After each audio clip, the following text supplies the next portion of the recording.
Elle a été placée en garde à vue dans le cadre de l'enquête sur l'accident causé par Pierre Palmade.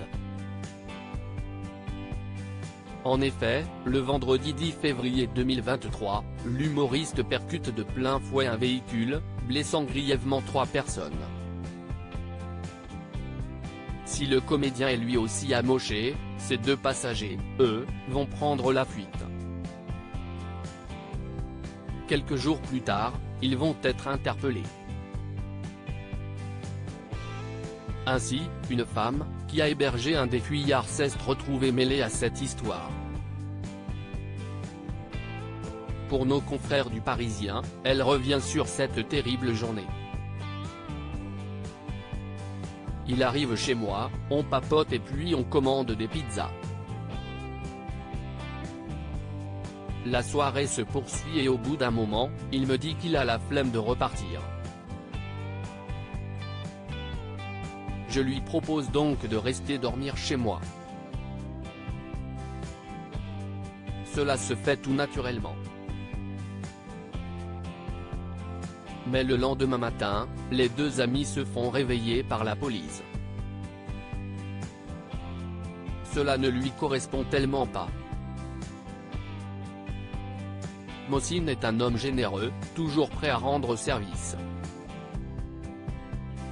Je ne comprends pas comment il a pu réagir de cette façon.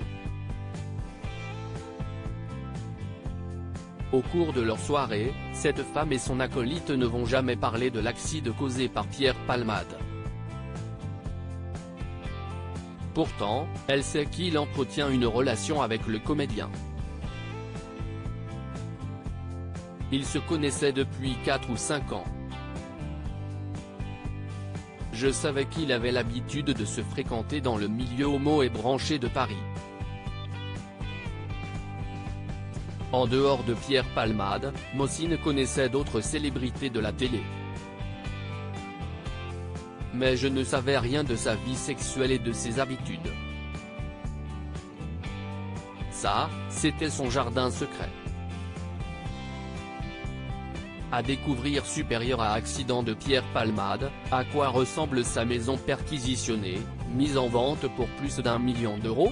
Photo accident de Pierre Palmade, l'ami d'un des fuyards ignorait tout de sa vie intime mouvementée pour cette femme, son ami menait une vie privée rangée, bien loin de ce qu'elle a découvert.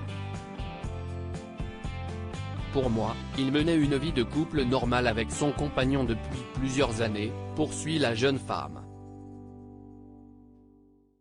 Et il n'aurait pas eu besoin de se prostituer pour vivre. Il était en situation irrégulière, je le savais. Mais cela ne l'empêchait pas d'avoir de mener ses activités de traiteur dans le cadre de soirées privées. Il cuisine très bien, c'est une vraie passion pour lui.